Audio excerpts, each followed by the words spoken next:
Hello everyone, welcome to Daily English Pro, your place to improve English every single day. Stay focused, listen carefully, and try to repeat after what you hear. Let's get started. Okay, so you know how it is like when you're really trying to push your English to that like advanced level and everything? Mm-hmm. But then sometimes like listening just feels impossible. Oh, yeah. It's like you're in a conversation and then boom, it's just like this whirlwind of words and accents and things and you just completely miss what's going on. It's like trying to catch smoke. Yeah, exactly like smoke. And if that sounds familiar, well then you are so in the right place because this deep dive is all about tackling those listening struggles. Absolutely. And we've got this great article that we're going to use as like our roadmap for today. It's called English Common Listening Mistakes and How to Avoid Them. Perfect title. I know, right? So our goal basically is to help you move past just like hearing the words to actually understanding what's being said. Yeah, I love that. Moving beyond just hearing and into actual understanding. Yeah, totally. It's a very important distinction, I think. Yeah. So what I think is so cool about this article is that it's like, it's written specifically for people who are already at like a C1 level in English. Right. So they're like pretty advanced, but they're still struggling with these specific listening problems. Absolutely. And I think it's so important to acknowledge that, right? Like even at an advanced level, these challenges still exist. For sure. So it's not like you reach this magical point where suddenly you understand everything. Yeah, it would be nice. Yeah, it would be great, but it's a process. Right. And I think what's great about this article is that it really breaks down those challenges and offers really practical solutions. Yeah, it's almost like a cheat sheet. Okay, like here's the shortcut to better listening. I love it. Okay, so here's the plan for our deep dive today. Okay. We're going to go through each of the main listening mistakes that the article talks about. Right. And then, but even more important, we're going to really unpack the solutions that it gives for overcoming them. So we're going for those light bulb moments where it just clicks and you're like, I get it now. And then boom, your listening just gets better. Yeah. Okay, so let's jump right in. Let's do it. The first big obstacle that the article brings up is this thing that I think so many of us do, and I'm definitely guilty of it too. Okay, tell me. It's that we try so hard to understand every single word. Yeah, I feel like that's such a natural instinct. It really is, right? And when we're learning a language, especially at the beginning, so much of it is about vocabulary and grammar. Right. And breaking things down piece by piece. Absolutely. But the thing is real spoken English doesn't really work like that. Right, like textbooks versus reality. Totally. Native speakers, they use all these shortcuts, right? Like contractions and slang and sometimes they don't even finish their sentences. Absolutely. And it can be really frustrating if you're trying to catch every single word. Yeah. Because it's just not realistic. It's exhausting. Right. It's exhausting and it can actually hinder your understanding. It's true because you get so stuck on trying to figure out that one word. Yes. That you miss the whole point of the sentence or even the whole conversation. The big picture is lost. Completely. So what's the solution? What do we do instead of hyper focusing on every single word? Well, the article suggests that we need to shift our focus to understanding the overall meaning, getting the gist. The gist. Okay, I like that. Yeah. And if you think about it, it's kind of like when you read. Okay. You don't sound out every single letter to understand a sentence, right? Right. You're looking at patterns, you're deducing meaning, and listening is really similar. So it's more about recognizing the patterns than getting every little detail. Exactly. And using context to help you fill in the gaps. Context. Okay, so what are the words around that word telling me? What's the topic of the conversation? What's the speaker's tone of voice? Yeah, all of those things. Okay, those are good clues. So the article gives us some really good advice on how to actually practice this. Right. It says that we should listen to a bunch of different kinds of audio, like TED Talks, podcasts, news broadcasts. Yeah, expose yourself to different voices, different topics. So variety is key. Exactly. The more you listen, the more you train your brain to adapt. Okay, and this is a really cool tip. Yeah, ready. The article says to use transcripts as a learning tool. Oh, that's a good one. So when you listen to something, especially if it's a little bit challenging, right, go back and look at the transcript and see okay, what words did I miss? Right. But then more importantly, did I still get the main idea even though I missed those words? Yeah. Did you understand the essence of the message? Yeah, exactly. I love that because it builds confidence too, right? Totally. Because you realize, okay, even though I didn't catch every single word, I still understood. I can still do it. I can still do it. Perfect. Okay, so key takeaway number 1. Don't focus on every single word. Got it. Prioritize the overall meaning. Okay. Use context. Yeah. And work with diverse audio materials and transcripts. Awesome. I love it. Okay, number 2. This is a big one for me, and I bet a lot of other people too. Okay, hit me. Connected speech. Oh yeah, the bane of many an English learner's existence. It's so true. It's like words just blend together and sounds disappear, and then like a word that you know perfectly well suddenly sounds completely different. Yeah, it's like a magic trick. Right. So the article, it gives the example of go on. Yeah. Which like in real speech often sounds more like guan. Guan, exactly. Right. That's so weird. And it's not just about speed, right? It's about the way sounds are linked together. Yeah. So it's like the speed plus the linking, that just makes it really tough to like pick out the individual words. Absolutely. So the article says that the main solution here is just getting familiar with it. Right. Familiarization is key. So like we need to train our ears to recognize these like common links and reductions. Yeah. It's almost like learning a new code.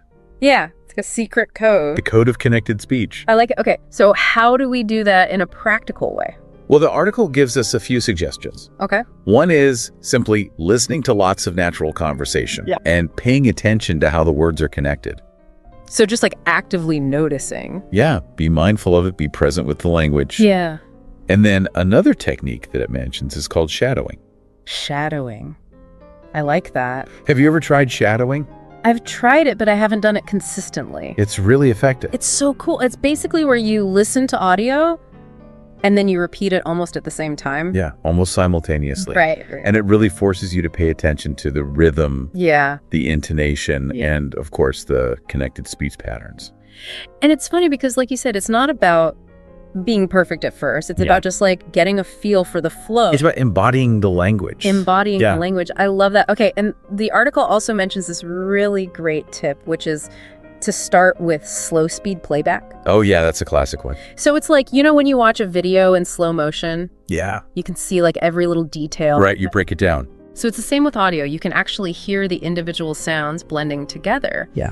And then as you get more comfortable, you can gradually increase the speed back to normal. It's like training wheels for your ears. Exactly. Okay, so key takeaway for connected speech is? Train your ear to recognize how words link together. Okay. And use techniques like shadowing and slow speed playback.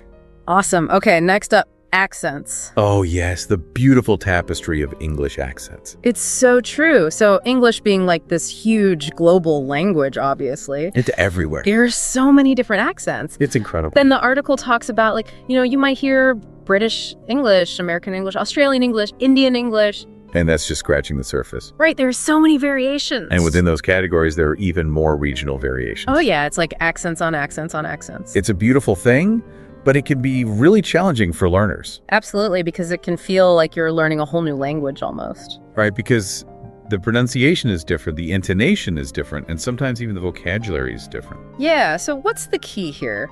How do we get better at understanding different accents? Exposure, exposure, exposure. More exposure. The more you listen to different accents, the better your brain becomes at processing them. It's like your brain is building like a database of accents. Exactly, and it's learning to recognize the patterns and the differences. So what are some good places to start for getting that exposure? Well, the article mentions a few resources like BBC Learning English. Okay, BBC.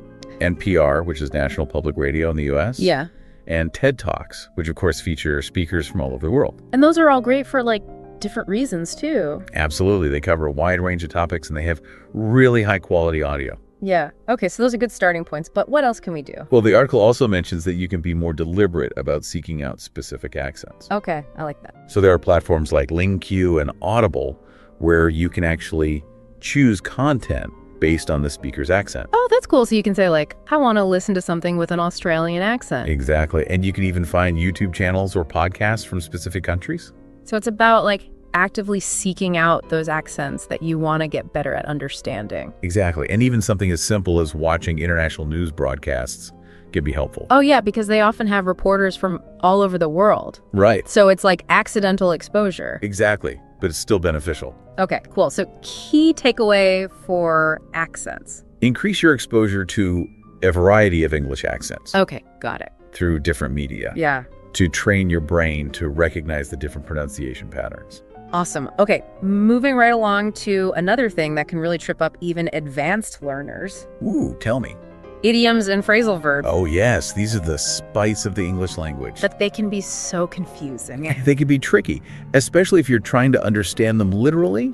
Yeah, because they often don't mean what the individual words mean. Right. It's all about the figurative meaning. So, like the article says, it's really helpful to keep a vocabulary journal. Yeah, write them down, look them up. And write down specifically idioms and phrasal verbs. Absolutely. Okay. And this is important. Context is everything with these. Yes, context is king. The article says that sitcoms and talk shows are really good for this. Oh, yeah, because they're full of idioms and phrasal verbs. Because that's how people actually talk, right? Exactly. It's natural, authentic language. So you can hear them being used in real situations. And you can see the body language, you can hear the tone of voice. Right, so you can kind of figure out the meaning even if you don't know the exact phrase. Exactly. Okay, and the article also recommends using flashcard apps. Oh, yeah, like Anki or Quizlet. Yeah, those are good for just like regular review and practice. Keep them fresh in your mind. Exactly. So it's all about like building up your knowledge of these expressions. That's like expanding your linguistic toolkit. Okay, so key takeaway for idioms and phrasal verbs. Actively learn them. Okay. Through context. Yes. And dedicated study to understand their non-literal meanings in spoken English. Perfect. Okay.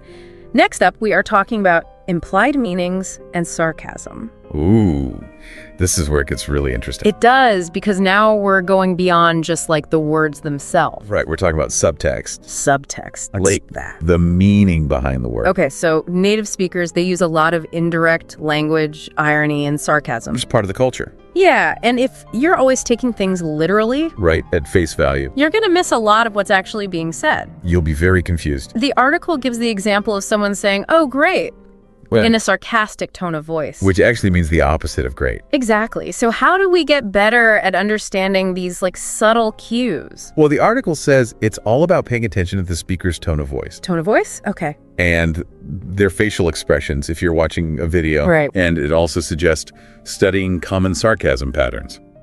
Okay, so like, are there certain phrases or ways of saying things that are often sarcastic? Yeah, exactly. And the more you're exposed to them, the easier it becomes to recognize them. Okay, and the article also recommends practicing with dialogues that use implied meaning. Yeah, like find some examples and really analyze them. So we can see how it works. And maybe even try some role-playing. Oh, role-playing. That's a good idea. Yeah, get into character and experiment with different tones of voice. I like that, so you can see how the same words can have different meanings depending on how you say them. Exactly. Okay, key takeaway for implied meanings and sarcasm. Pay attention to tone of voice. Okay. And context to understand implied meanings and sarcasm in spoken English. Got it. And practice recognizing those common patterns. And try some role-playing. Awesome. Okay, this next one I think is something that almost everyone struggles with. Okay, I'm intrigued. Losing focus during long conversations. Oh, yeah, I've been there. You're listening, and then you miss a couple of words, and suddenly your mind is off to the races. You're like, wait, what were they talking about? Totally. And I think it's especially challenging when you're listening in a second language. It's so true, because your brain is working so hard. Yeah, it's processing all this information in a language that's not native to you. So it's easy to get tired and lose focus. Absolutely. So the article suggestions are all about staying actively engaged. Active listening. Active listening. Yeah. One of the tips is to take notes. Oh, yeah. Even if it's just like keywords. Right. Just something to keep your mind anchored to the conversation. Yeah. And another really good one is to mentally summarize as you listen. Summarizing? Okay, so like every few minutes you kind of check in with yourself and think, okay, what have they said so far? Exactly. What's the main point? Okay. What are the key ideas? And that forces you to really process the information. Yeah, instead of just letting it go in one ear and out the other. Right. Be an active participant in the listening process. Yeah. And the article also mentions guided listening exercises. Okay. Where you listen to something and then answer comprehension questions. Oh, yeah, I like those. They give you a specific purpose for listening. Right. You have to pay attention. And it helps you check your understanding. I love that. Okay, and this is interesting. The article even suggests try meditation or mindfulness practices to improve your overall concentration. That's a great connection because mindfulness is all about being present. Right. And focused. And that can definitely help with listening. Okay, so key takeaway for staying focused. Active listening. Okay. Take notes, mentally summarize, and consider mindfulness practices to improve your concentration. Awesome. Okay, next up, a very specific challenge, but a common one. Okay, I'm listening. Confusing similar-sounding words. Yes, the homophones. Those tricky little words that sound the same. But have completely different meanings. Like the article mentions bear and bear. Two very different things. It's true, and if you mix them up, it can get a little awkward. You might end up with a very strange sentence. Yeah, so how do we avoid these kinds of misunderstandings? Well, the article recommends practicing with minimal pairs exercises. Minimal pairs, what are those? So those are pairs of words that differ by only one sound. Like ship and sheep. Exactly. Okay. And by focusing on those tiny differences, you train your ear to be more discriminating. Okay, so it's about like really fine-tuning your listening. Yeah, you're becoming a phonetic detective. I love that. Okay, the article also suggests using phonetic transcriptions. Yes, those can be very helpful. Which I know can seem a little intimidating at first. Right, that's like a whole other alphabet. Yeah, but it's actually really useful for understanding like the precise pronunciation of words. Absolutely, and there are lots of online resources that can help you with phonetic transcriptions. Okay, and those pronunciation guides that you can find on websites like Forvo. Forvo is great. Are also really helpful. Because you can hear different speakers pronounce the same word. Oh, yeah, so you can hear the subtle differences. Oh. Okay, so key takeaway for similar sounding words. Train your ear to distinguish them. Okay. By using minimal pairs exercises and by studying phonetic transcriptions and pronunciation guides. Perfect. Okay, no, let's get real for a second. Okay, let's do it. Because in the real world, listening rarely happens in like a perfectly quiet environment. No, it's usually chaos. It's true. So the article talks about how we often have to listen to English conversations with background noise. Oh yeah, the dreaded background noise. And it can be so distracting. It can be really tough, especially for learners, because you're already working hard to process the language. Right, and then you add in like all these other sounds. Right, the clatter of dishes, the rumble of traffic, other people talking. It's a lot. So the article suggests that we need to actually practice listening with background noise. Okay, so like how do we do that? Well, one way is to use apps that simulate real-life listening situations. Oh, that's cool. So they like add in background noise? Exactly, and you can adjust the level of noise. Oh, I like that. Then you can gradually challenge yourself. And then there's always the good old-fashioned way, which is just going out into the real world. Yes, immerse yourself in the soundscape. So like listening to conversations in a cafe. Or on the street. Or at a party. Exactly. Yeah. And try to focus on the conversation you're trying to follow. Even with all the chaos around you. Yes. Train your brain to filter out the distractions. And the article also mentions something that's really important in these situations. Yeah. It says to focus on catching keywords. Oh yeah, that's key. Rather than trying to hear every single word. Because you're probably not going to catch every word. Right. So it's about being strategic. Exactly. Listen for the most important information. Okay, so key takeaway for background noise.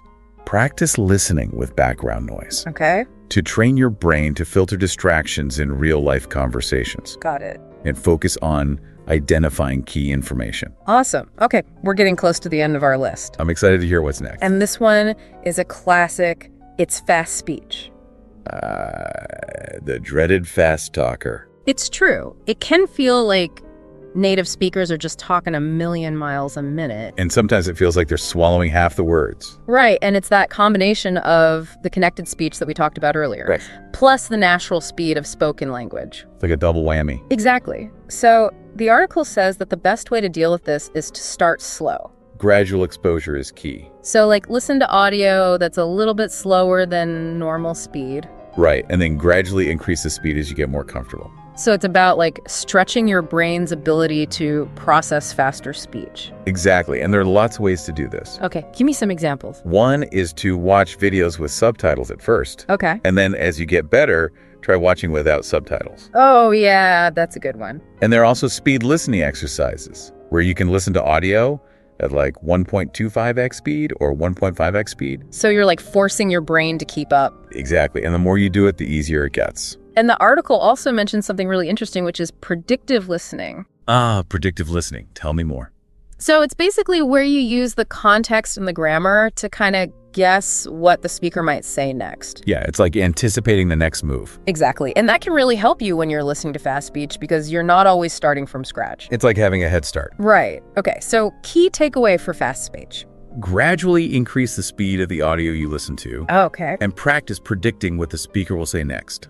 Awesome. Okay. And last but not least, the final common mistake that the article highlights. I'm all ears. It's a lack of exposure to authentic English conversations. Right, because textbook English is not the same as real English. It's so true. Those textbook dialogues, they're great for learning the basics. Absolutely. But they don't really reflect how people actually talk in real life. Right, real conversations are messy and unpredictable and full of slang and idioms. Exactly, and that's what we need to be exposed to. So how do we bridge that gap? Well, the best way, obviously, is to actually have conversations with native speakers. Yes, get out there and practice. But if that's not always possible, the article suggests that we can also get this kind of exposure through media. Oh yeah, that's a great point. So like watching vlogs and reality shows. Reality TV is a goldmine for authentic language. I know, right? And listening to radio shows and audiobooks that feature natural dialogue. Yeah, anything that's unscripted and spontaneous. Yeah, because that's how people really talk. Absolutely. And the article also mentions language exchange platforms. Oh yeah, those are great for finding conversation partners. Yeah, so you can connect with native speakers online and practice your speaking and listening skills. Like a win-win. Okay, so key takeaway for authentic conversations. Seek out and engage with authentic, unscripted English conversations. Okay. Through real interactions and diverse media. I love it. All right, so we've covered a lot of ground today. We have. It's been quite the journey. But I think it's been really helpful to go through all of these common mistakes and the solutions that the article gives. Absolutely. It's all about awareness. Yeah. Right? Once you know what the challenges are, you can start to address them. Exactly. So just to quickly recap, we've talked about focusing too much on individual words. Yes. The struggles of connected speech and accents. Right. The trickiness of idioms and phrasal verbs. The hidden meanings of implied language and sarcasm. Yes. The battle against losing focus. The confusion of similar sounding words. The challenge of background noise. The overwhelming speed of fast speech. And the importance of authentic English conversations. It's quite the list. It is. But the good news is that these are all common challenges. Even for advanced learners. So you're not alone. Not at all. And even more importantly, the article gives us a bunch of practical strategies to deal with them. It's a toolkit for success. I love that. Okay, so as you continue on your English learning journey, remember that improving your listening skills is a process. It takes time and effort. But it's so worth it. Absolutely. So start experimenting with some of the strategies that we talked about today. Yes, find what works for you. Maybe pick one or two that really resonated with you and just focus on those at first. Small steps lead to big progress. Exactly. And even just small, consistent effort can make a huge difference. And don't forget to be patient with yourself. Yes, patience is key. It's a journey, not a race. I love that. Okay, so on that note, here's a final thought for you to think about. Okay. Now that you're aware of these common listening pitfalls, Right. and you have some strategies for overcoming them, what specific type of English audio will you choose to listen to today? Ooh. To challenge yourself and put these new insights into practice. That's a great question. I know, right? Yeah. Think about it, and more importantly, take action. Go for it. Thanks for joining us for this deep dive. It's been a pleasure. Until next time. Happy listening. Bye. Okay, so have you ever noticed that when you're trying to follow along with native English speakers, like just in regular everyday situations, you know, like a quick chat with a colleague at work, or if you're grabbing a coffee at a cafe, and it almost feels like sometimes like they're speaking a completely different language. And I don't mean because they're using like big words or super complicated grammar. It's more like those everyday phrases and just the way they put things together. It can be tricky. Yeah, definitely. I think a lot of people feel that way, and that's exactly what we're going to try to break down for you in this deep dive. We've got a super interesting look at a typical day in the life of someone who grew up speaking English, so it's a great way to get a glimpse into all those natural rhythms and like the subtle cues people use when they're communicating on a daily basis. Totally. And we're going to be following a guy named James. He's 32 years old, works in marketing.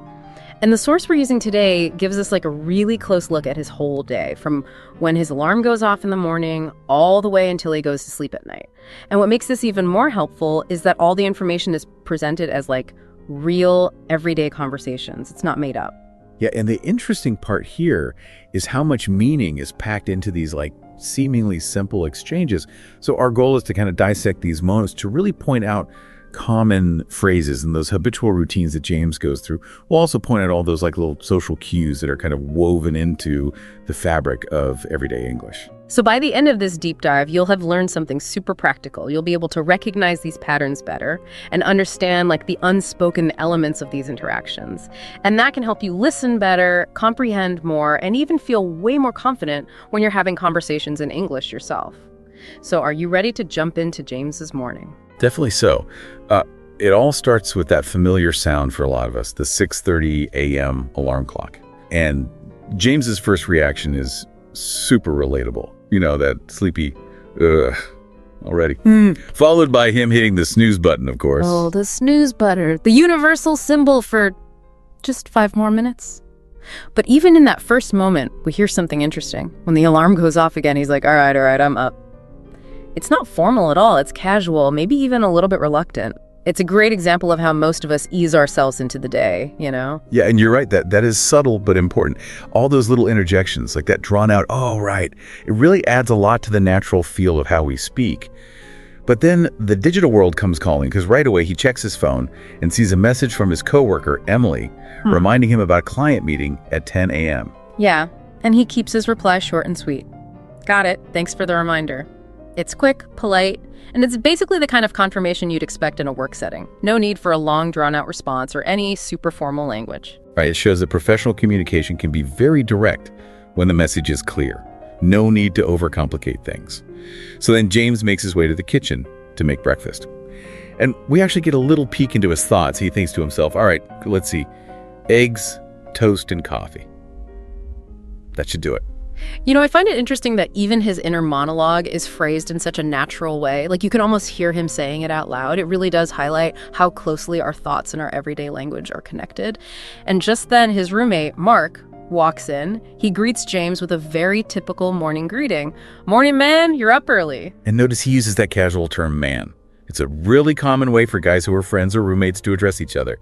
And then James explains that he has a meeting. And almost immediately, he offers Mark some coffee. He's like, yeah, I got a big meeting today. Want some coffee? The perfect example of how we blend giving information with a little bit of social politeness. And Mark keeps things simple with a polite, that would be great, thanks. And that's just standard everyday politeness. It's something you hear all the time. Then they have a bit of small talk while they're drinking their coffee. Mark starts by asking, so any big plans for the weekend? Yeah, and that's just such a common way to kick off a casual chat. You know, keep it light, open-ended, and a good way to find something to talk about. James's response is just as typical. Not really. Might catch a movie or just relax. He keeps his options open and then turns the question right back to Mark to keep the conversation moving. Then Mark throws out an idea, thinking about going hiking. You should come. Just a casual invitation, not pushy at all. And James's response, sounds fun, I'll let you know, is such a good example of how we can be indirect in English. It's a polite way to acknowledge the invitation without having to commit fully on the spot. Exactly, I'll let you know is a classic way of saying maybe without having to give a definite yes or no. And it's perfect for those times when you don't want to commit one way or another right away. After that, we fast forward through James getting ready. He takes a shower, gets dressed, grabs his bag, and as he's heading out the door, he does one of those mental checklists. All right, wallet, keys, phone, good to go. And again, that casual good to go just means ready or all set. Not stiff or formal at all. It's a relaxed way of saying I'm prepared. So then our source tells us that James walks to the subway station. That means it's time for his commute. And the commute itself is interesting because it shows how a lot of us multitask during our commutes, like listening to podcasts, checking emails. Yeah. And that's when James bumps into a colleague, Sarah. And her greeting is something you'll hear everywhere. Hey, James, how's it going? Super friendly and usually expects a short and positive response. You wouldn't normally launch into a big explanation of your morning unless you were really close to that person. Yeah, you're right. And James does exactly that. He's like, hey, Sarah, I'm good. Just gearing up for that client meeting. He acknowledges her, gives her a brief positive update, and mentions that meeting, which kind of gives her context for how his morning is going. Right. And Sarah follows up with a question showing that she already knows what's on his schedule. Oh yeah, the 10 a.m. one. Are you ready for it? It's a natural way to build on his comment and show that she's paying attention. And James's answer is a good example of showing that he's prepared without sounding overconfident. I think so. I went over the notes last night. That little I think so makes it sound more realistic. because most people aren't absolutely 100% sure about everything. And then Sarah offers some support. Nothing major, but it means a lot. Nice, I'll back you up if you need anything. It really shows how people at work look out for each other and want to help. Definitely. And James's short reply, appreciate it, is the perfect way to show that he accepts her offer. The source mentions that they keep chatting about work until they reach their stop, which shows how commutes can often be a time for those informal, work-related conversations. A time for people to connect. So now James arrives at the office, and right away he greets Lisa, the receptionist. Morning, Lisa. Super simple, polite, and to the point. And Lisa greets him back and asks about that meeting. Good morning, James. Ready for your meeting? It seems like maybe it's a big deal at the office, or at least something they've talked about before. And James's response is kind of funny. As ready as I'll ever be. It's that slightly self-deprecating humor that you hear all the time in English. It's like a way of saying, I'm as prepared as I can be without bragging or sounding stressed. It's a really good way to connect with people by sharing in that feeling of anticipation, or maybe even a little bit of nervousness, but in a lighthearted way. So then, James heads to his desk, turns on his computer, checks his email, the classic start to the workday for many, and that's when his boss, Mr. Anderson, pops by. And Mr. Anderson's opening line is really standard and polite, especially for someone in a management position. James, got a minute. It gives James a chance to say if he's in the middle of something important. And James's reply is just as typical and professional. Of course, what's up? Then Mr. Anderson gives him a heads up about a question the client might ask. Just wanted to remind you that the client might ask about next quarter's projections. Be sure to touch on that. And James's reply is a great example of how to acknowledge new information at work. Got it. Thanks for the heads up. It's clear, to the point, and it shows that he appreciates the reminder. And heads up itself is a super useful informal term for a warning or reminder. You'll hear it a lot. Yeah, definitely. So the source mentions that the meeting at 10 a.m. went well. The client seemed happy. Sounds like all that preparation paid off. Great news for James. Now let's move on to his lunch break. He and Sarah head over to a cafe nearby, and there's a short but important interaction with the cashier. And the cashier's greeting is like something out of a textbook. Hi there, what can I get for you today? It's the standard opening you hear in almost any kind of service setting, and James's order is straightforward and polite. I'll have a turkey sandwich and an iced coffee, please. Notice that he uses I'll have, which is really common for ordering food. And the cashier keeps things moving along, sure. And for you, Sarah's order follows the same polite and clear style. I'll take the Caesar salad and a lemonade. I'll take is another super common way to order things. Once they're sitting at their table, they naturally start talking about that big meeting. Sarah asks, so what did you think of the meeting? It's a normal way to debrief after a shared work experience, exchange perspectives. And James's answer is positive, but you can tell he's still being a little bit cautious, like earlier. I think it went well. The client seemed happy. That part about the client being happy is really key in James's line of work. And Sarah offers some praise, which is a really good way to build up those good vibes with colleagues. Yeah, you handled their questions really well. That kind of positive feedback helps strengthen relationships at work. And James's thanks is a perfectly appropriate response to a compliment in this kind of situation. Then he turns the conversation back to Sarah. So how's your project going? It shows that he's interested in what she's working on, not just his own stuff. And Sarah gives a really common answer. Busy, but good. I have a deadline coming up. You hear that a lot at work, right? Yeah. It acknowledges that there's pressure, but still keeps things positive. And James jumps in with an offer to help. If you need any help, let me know. It's another great example of how people at work support each other. And Sarah's appreciate it. Wraps up that little exchange nicely. So after lunch, James heads back to the office. And the source mentions he gets a text message from Mark at around 3 p.m. Mark's text is short and casual. Hey, don't forget we're meeting at the bar after work. It's just a typical informal reminder between friends. And James's reply is just as short. Of course. Looking forward to it. He confirms he'll be there and shows he's excited about it. Looking forward to it is a really useful phrase for expressing that you're happy about something in the future. Then the source tells us James finishes up his work and packs his bag. It's the end of the workday, and now we move into the evening. Time to relax and hang out with friends. James meets Mark and some other friends at a bar. Mark greets him enthusiastically. There he is. How was work? It's a super common way for friends to greet each other after a long day. James gives a brief, positive summary. Not bad. Meeting went well. Then one of their friends says, nice, let's celebrate. What are you drinking? That let's celebrate really captures the fun, social vibe. And James keeps his order simple. I'll take a beer. It's a classic choice for that kind of setting. The Thor says they all spend some time chatting, joking, and having a good time. Just that kind of easygoing social interaction that's part of a lot of people's evenings. After a couple of hours, James decides to head home. All right, guys, I'm calling it a night. It's a really common way to say you're leaving without making a big deal out of it. And Mark tries to get him to stay a bit longer. In a playful way. Already, come on, one more drink.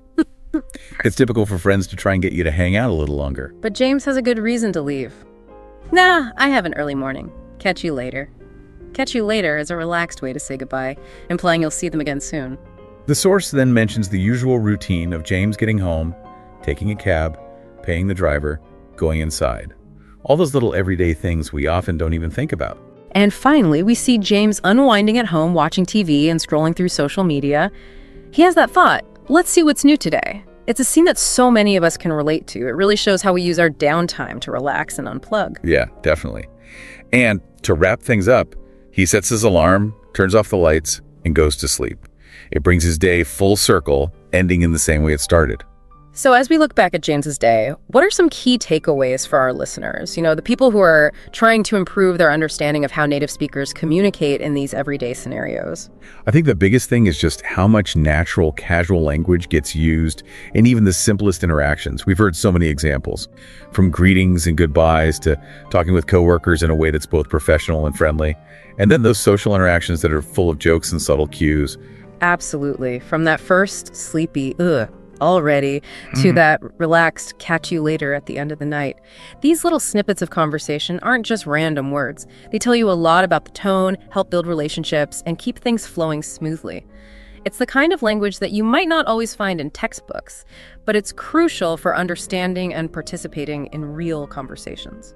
Yeah, and if we think about your goals as a listener, following James throughout his day gives you a practical and relatable way to hear all these nuances. You're not just memorizing words from a list, you're seeing how real people use those words in real situations, which is way more effective for boosting your comprehension and your confidence. It's like unlocking the code of everyday English.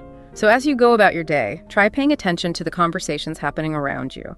Think about your routines and the types of conversations you have, and ask yourself how you could express those same things in English, maybe even using some of those phrases we heard from James.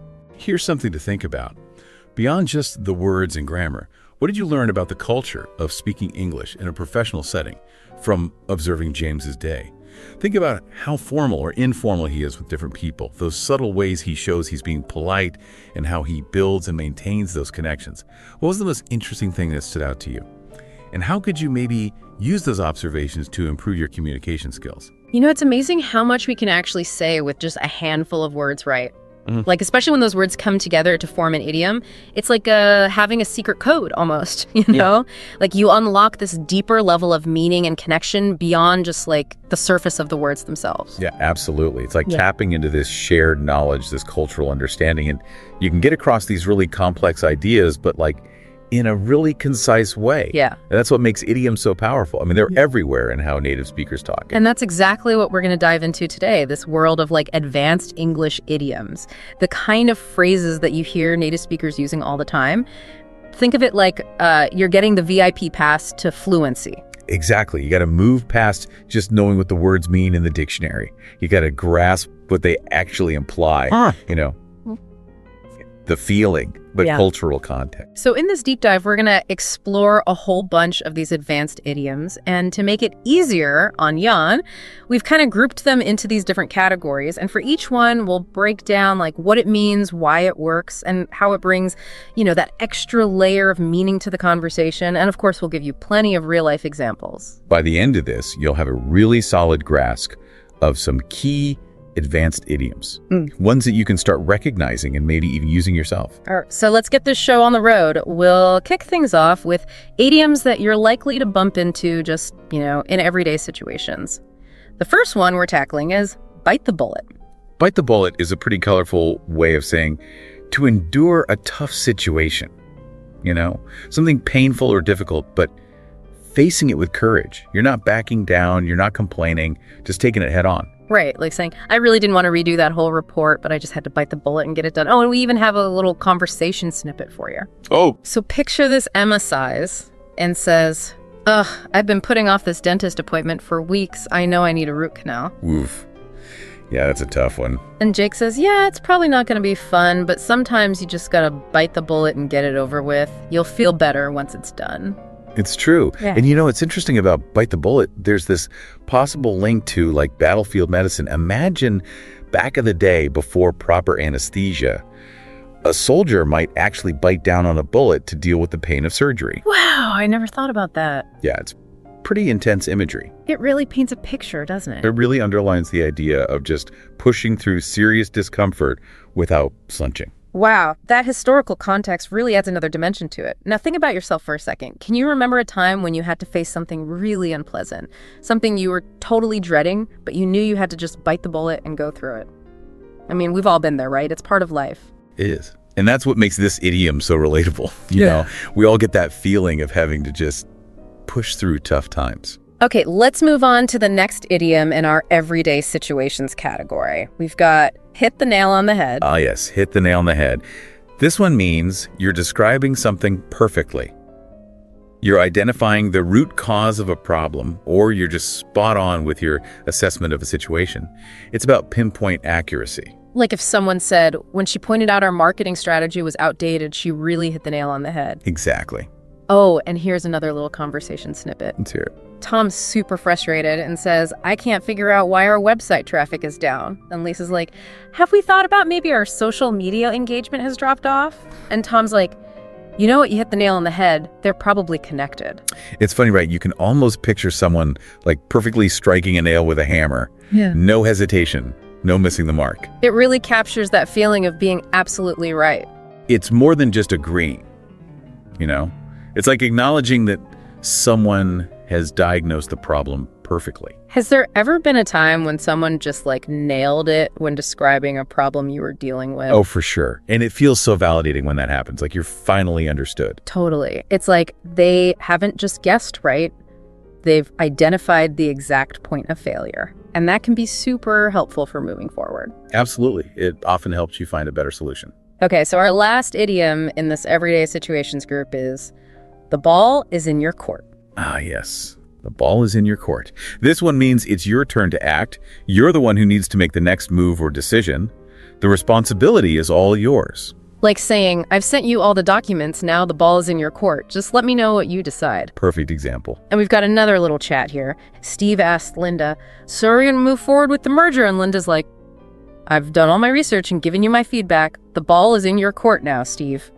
It's your call. It's so clear, right? Like you can imagine a tennis match or basketball game where the ball is literally in one player's possession and everyone's waiting for their move. Right, there's this definite handover of responsibility. It's very clear who's got the next move. Can you think of a time when you finished your part of something and then it was like, okay, ball's in their court now? It's such a common phrase for situations where you know things happen in sequence. It is. Yeah. And there's this element of anticipation, sometimes even pressure, depending on, how important the decision is. Okay, so let's switch gears a bit and head into the world of work and business. The first idiom on our list is back to the drawing board. Back to the drawing board. That one means your first attempt at something didn't work out, so you got to start over, often with a new plan or a totally different approach. And of course, the drawing board is where you create those initial designs and plans. So like, the investors didn't like our business plan, so it's back to the drawing board to rework our strategy. Yep, classic example. And here's a little workplace chat for you. Mark walks up to Sophia looking all defeated and says, well, the client didn't go for our proposal. And Sophia's like, okay, that's a bummer, but it just means back to the drawing board. Time to come up with something even better. Let's brainstorm. I love that Sophia's staying positive. She's got the right attitude, right? Really. So the idea of literally going back to where the plans were first made, that really emphasizes the need for a fresh start. It suggests that those first ideas just weren't going to cut it. It's not about just tweaking things. It's about maybe scrapping the whole thing and coming up with something completely new. Can you remember a time in your career or maybe even a personal project where you hit a wall and it was like, all right, back to the drawing board? Oh, yeah, for sure. It can be frustrating, but sometimes it's the only way to get things right. It's a chance to learn from your mistakes and ultimately come up with something stronger and more effective. All right, next up, in our work and business idioms, we have throw in the towel. Throw in the towel. This is a pretty dramatic way of saying I give up or I admit defeat. You're basically waving the white flag, especially when you're up against a massive challenge or, the odds are stacked against you. Yeah, it's like in boxing when a fighter's corner throws a towel into the ring to signal they can't go on anymore. Exactly. And we've got a good example here. After months of trying to meet these impossible deadlines, Sarah decided to throw in the towel and find a less demanding job. I don't blame her. And here's a little conversation. John's super stressed out and tells Emily, I've been working on this code for days and I'm getting nowhere. I don't think I can fix it. And Emily's like, hey, come on, don't throw in the towel just yet. Let's take another look at it together. Maybe a fresh perspective will help. I love that Emily's encouraging him to keep going. She's a good friend. So throwing in the towel really means you've reached your limit. You feel like you can't keep going and you're ready to just give up. It's like the last resort. It is. It's that point where your resilience is really being tested. Have you ever felt that urge to just throw in the towel on something, like when you're hitting obstacle after obstacle? Of course. It's human nature to want to give up when things get really tough. But sometimes you just got to push through. Totally. All right, our last idiom for work and business is think outside the box. Think outside the box. Yeah. Everyone loves this one. It's a classic. It means you got to be creative, you got to be innovative. Don't just stick with the usual ideas and the obvious solutions. Come up with something fresh, something original. Like if we want to really shake things up in the market, we need to think outside the box and create a product that's unlike anything else out there. Yeah, that's the spirit. And here's a scenario for you. It's a team meeting and the manager's like, our marketing campaigns aren't performing as well as they used to. We need new ideas, people. And a team member's like, maybe we should try something totally different, like some interactive online stuff or even guerrilla marketing. We got to think outside the box. I love it. So think outside the box is all about breaking free from those limitations. Yeah, like challenging the status quo. Exactly. Be open to ideas that might seem a little weird or unconventional at first. When have you had to really come up with some innovative solutions? When did you have to think outside the box? Oh, all the time. And that's often when the best ideas happen, when you're forced to get creative. For sure. Okay, so now let's step into the world of social situations. Yeah. And our first idiom here is the very descriptive, spill the beans. Spill the beans. This one means you're revealing a secret, usually by accident, or maybe you let it slip a bit too soon. Now, we were planning a surprise party for John, but his sister spilled the beans when she mentioned it in front of him. Oops. Classic slip-up. And here's a little social interaction for you. Emma asks Sophia, why has Mark been acting so strange lately? Are you hiding something from me? And Sophia's trying to be all mysterious, but she eventually caves and says, okay, fine, I'll spill the beans. He's going to propose to Jessica. Oh, that's exciting. So the image of beans scattering everywhere, Like you can't put them back in the bag. Exactly. It's a perfect way to describe a secret getting out. And it usually happens in a way that's hard to control. It's not usually done maliciously, though, right? No, it's more like the slip of the tongue. Like you didn't mean to do it. Have you ever spilled the beans about something? Or maybe had someone spill the beans to you? Of course. It happens to everyone. It's a pretty common social mishap. All right, next up we've got go the extra mile. Go the extra mile. This one means you're putting in more effort than what's expected. You're going above and beyond to achieve something or to help someone out. Like, our neighbor really went the extra mile when our car broke down. They drove us to work every day. Ah, that's really kind. And in this little conversation, David says to Tom, Lisa stayed late every night this week to make sure the presentation was perfect. And Tom's like, yeah, that's Lisa for you. She always goes the extra mile. I love that. It shows dedication, and initiative. It's about that willingness to do more than just the bare minimum. It shows you really care about the outcome. Think about the people in your life who always go the extra mile. What kind of impact do they have? It's often those people who make a real difference, right? Absolutely. They go above and beyond, and that creates strong bonds and leads to success. Okay, our last idiom for social situations is hit it off. Hit it off. This one's all about that instant connection you feel with someone you meet. It's like you click right away, you have great rapport, the conversation flows naturally. Like, I was a little nervous about meeting my new roommate, but we hit it off immediately, and now we're great friends. Oh, that's awesome.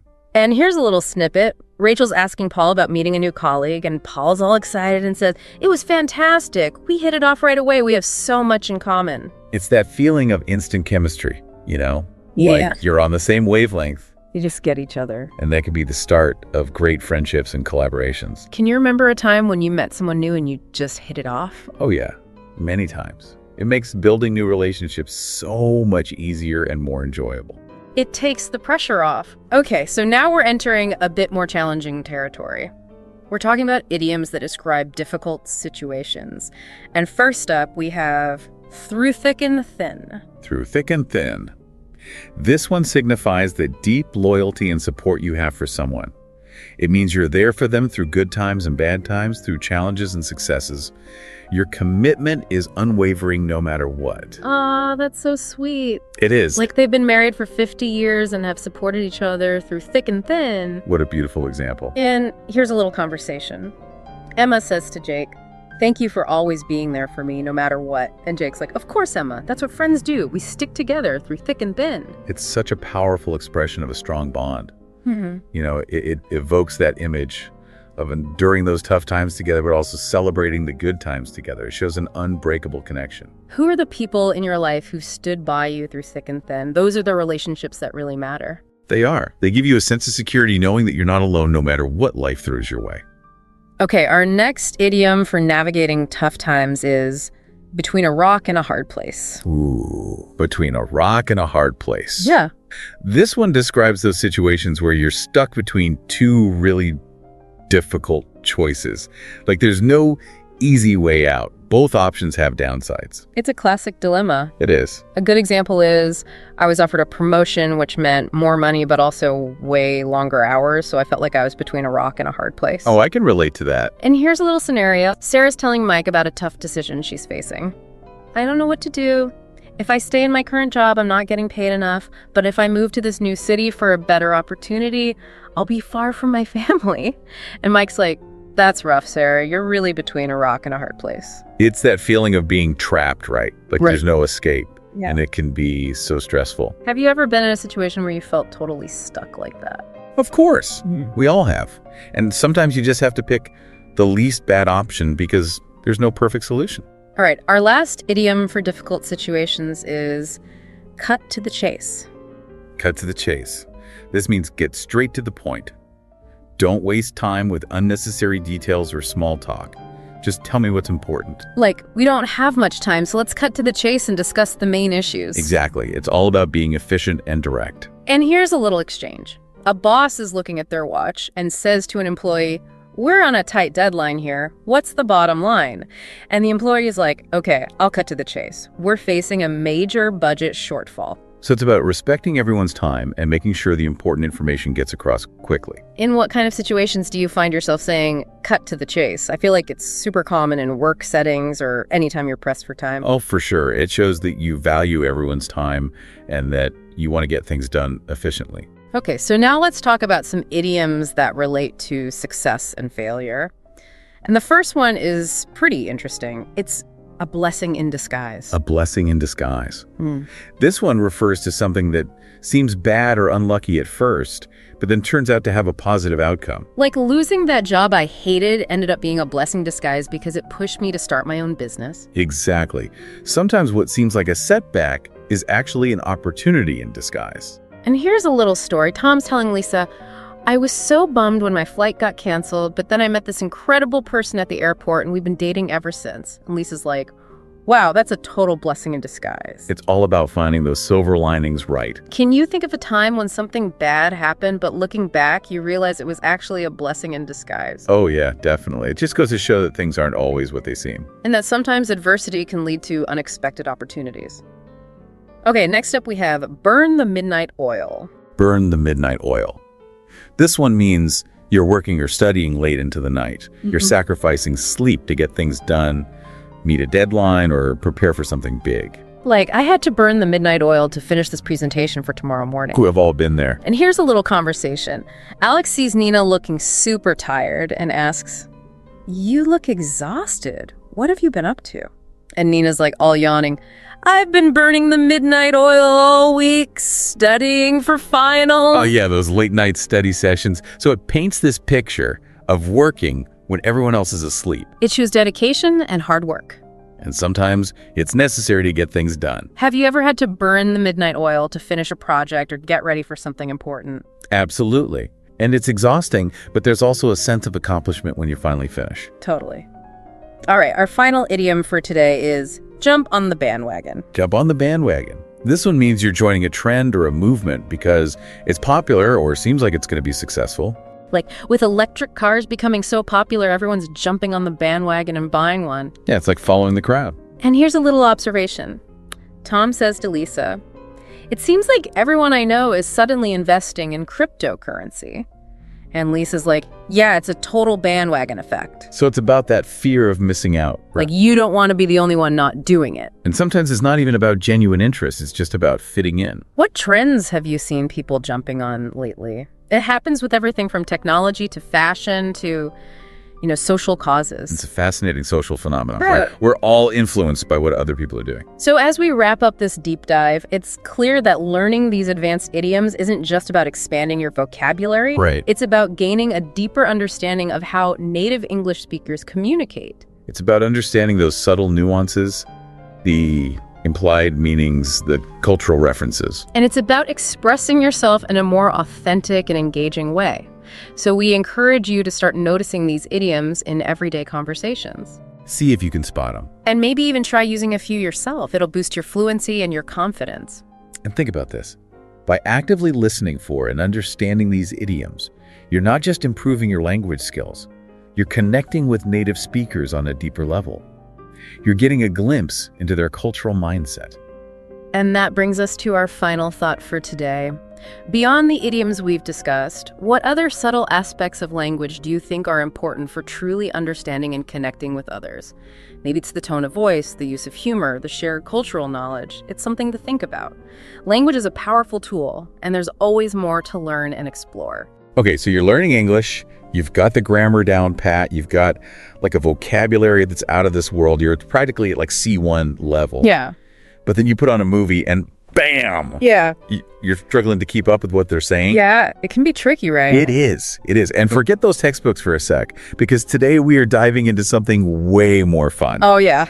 This is going to be good. We're talking movies and TV shows and how they could be like secret weapons for not just like boosting your English listening skills, but like really getting those little cultural things you only pick up from real life conversations. And by the end of this deep dive, we want you guys to be able to turn on your favorite show and learn without even like realizing you're studying. Yeah. Exactly. No more feeling like it's homework, just pure enjoyment and learning happening naturally at the same time.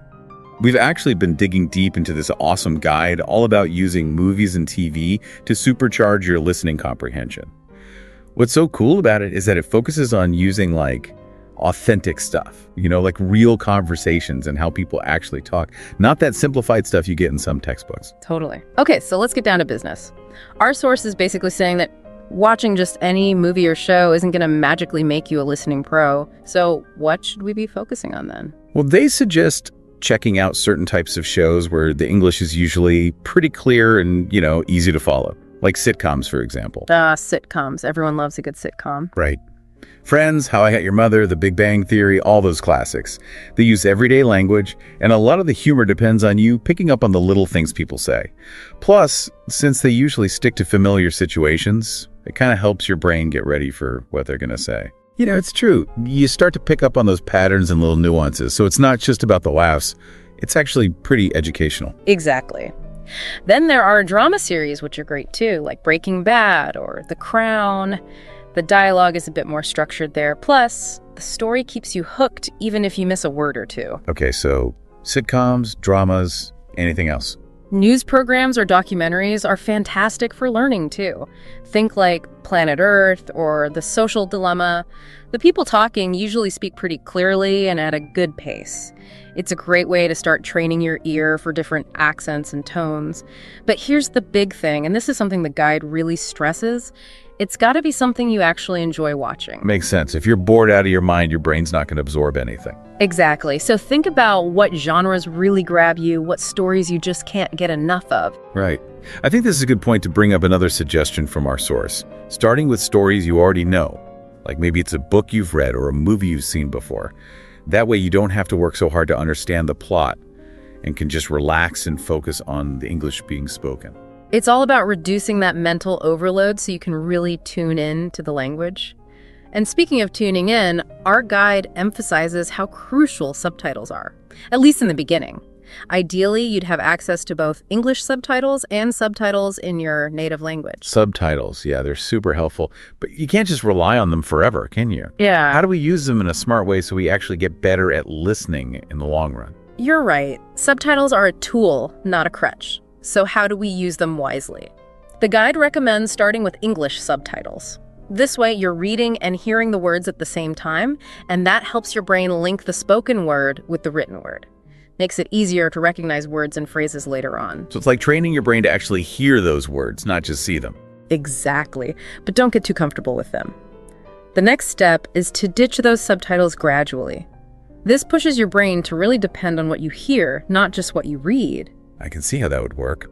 But what about those moments where you're completely lost? The guide suggests only using subtitles in your native language if it's something really complex that you just can't understand otherwise. But try to resist the temptation to use them all the time. Remember, the goal is to get your ears used to the English itself. So English subtitles first, then slowly wean yourself off and use native language subtitles only in emergencies. Got it. You got it. Now let me tell you about this super cool technique. It's called the two-pass method. Two-pass. Sounds intriguing. So basically, you watch a scene or a whole episode with English subtitles first. This is like your first pass. The goal here is to get the main idea, like what's happening in the story and all that. Okay, first pass, understand the story. What's the second pass? Second pass, you watch that same part again, but this time, no subtitles. Oh, I see where this is going. Since you already know what's going on, you can focus all your energy on listening to the English itself. It really reinforces what you've learned. Smart. It's like giving your brain a second chance to really soak up those sounds. So we talked about picking the right shows and how to use subtitles like a pro. What are some other things we can do while we're watching to actively improve our listening? The key here is to become an active listener. Don't just sit there and passively watch. Engage with what you're hearing.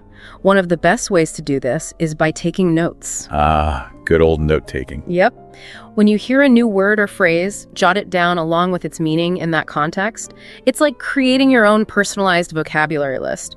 And then, try to use those new words in your own conversations or writing later on. It'll stick in your brain much better that way. That's such a simple but effective tip. It turns watching TV into a vocabulary building session. Exactly. Another trick is to pause and repeat sections that are tough. Don't just let them fly by. Hit that pause button, rewind, and listen a few times. It helps you break down those fast-talking moments and those connected sounds that can trip up even advanced learners. That's great advice, because sometimes it feels like those actors are speaking a mile a minute. Right. And there's this other technique called shadowing. Have you ever tried that? Shadowing? I'm not sure I have. What is that? It's basically repeating what the actors are saying almost at the same time as they're saying it. Like you're their shadow. It's amazing for improving your pronunciation, your intonation. That's the rise and fall of your voice and even your overall fluency. So you're not just listening, you're actually mimicking how they speak. Precisely. You're trying to match their rhythm and the way they say things. And finally, try predicting what a character might say next based on what's going on in the scene. It sharpens your listening and keeps your brain actively engaged. Okay, so we're taking notes, we're pausing, we're shadowing, we're predicting.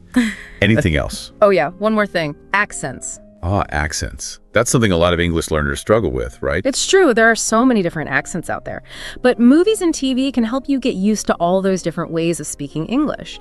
The guide recommends starting with what it calls standard accents, like American and British English, because those are usually what you hear in most learning materials. But then it encourages you to branch out and listen to all sorts of regional accents, too. So, branching out. What are some good examples? Well, for British accents, shows like The Crown, Sherlock, or even Peaky Blinders are great. Although, fair warning, the Birmingham accent in Peaky Blinders might take some getting used to. If you're interested in Australian accents, Bluey is a fun one, and Harrow is a good drama. For American accents, the choices are endless. Breaking Bad, Stranger Things, Brooklyn Nine-Nine, you name it. And if you want to try Irish or Scottish accents, Derry Girls and Outlander are perfect. That's a great list. And if you encounter an accent that's just too hard to understand, the guide suggests using transcripts to help you decode those unfamiliar sounds. Exactly. And we talked about shadowing earlier, but it's worth emphasizing again. Mimicking native speakers, like really trying to copy the way they say things, is one of the most powerful things you can do to improve both your listening and your pronunciation. Okay, let's rewind a bit and break down speech shadowing. How do we do it right? The guide has a great step-by-step method. You pick a short clip from a show, maybe 30 to 60 seconds long. Then you listen to it a few times. Really pay attention to how they pronounce each word, the tone of their voice, and their intonation, which is like the melody of their speech. So it's not just about understanding the words, it's about understanding how they're spoken. Precisely. Once you've listened a few times, you start repeating what they say, trying to match their speed and rhythm as closely as possible. And here's a cool trick. Record yourself doing it and then compare your recording to the original. It helps you pinpoint where you can improve. Wow, that's really hands-on and practical. I love it. Right. Now, beyond just watching and listening actively, our guide also talks about using more interactive ways to learn with movies and TV. Interactive learning with movies and TV. Tell me more. So it's about taking that extra step to really make the information stick. One way is to turn scenes into mini quizzes. After watching a scene, try summarizing it in your own words, either out loud or in writing. You can even make up questions about the scene to test yourself. Like turning your living room into a classroom. Exactly. Another idea is to join online discussions about the shows you're watching. There are tons of places online where people chat about movies and TV, like Reddit, Facebook groups, or even in the comment sections of language learning apps. It's a great way to see what others think and to clear up any confusing parts. It's like having a virtual study group for your favorite shows. And speaking of apps, did you know there are special apps designed for learning with TV shows? Some popular ones are LingQ, Yabla, and Fluent. These apps have interactive subtitles, so you can click on words you don't know, see their definitions, and even add them to your personal vocabulary lists. It's super convenient. That's amazing. It really shows how technology can make learning so much easier and more fun. But even with all these cool strategies, consistency is key. Yeah, you're absolutely right. The guide stresses that consistency is super important. They suggest aiming for at least 20 to 30 minutes of English TV or movies every single day. That seems manageable. It is. And another tip is to stick with a particular series for a while. As you get to know the characters and their way of talking, it becomes so much easier to understand them. So getting familiar with their speech patterns is key. Exactly. And don't be afraid to rewatch your favorite episodes or even entire series. You'll be surprised how much you pick up the second or third time around. Rewatching. That's a great excuse to indulge my favorite shows. And as you get more confident, the guide suggests gradually leveling up the difficulty. You don't want to stay in your comfort zone forever. So where do we go after those beginner-friendly sitcoms? Well, they suggest trying movies with fast dialogue, like The Social Network or Suits. You could also try historical dramas or fantasy shows like Game of Thrones or The Witcher, which usually have more complex language. And eventually, you could even try watching news and talk shows like BBC News or The Daily Show.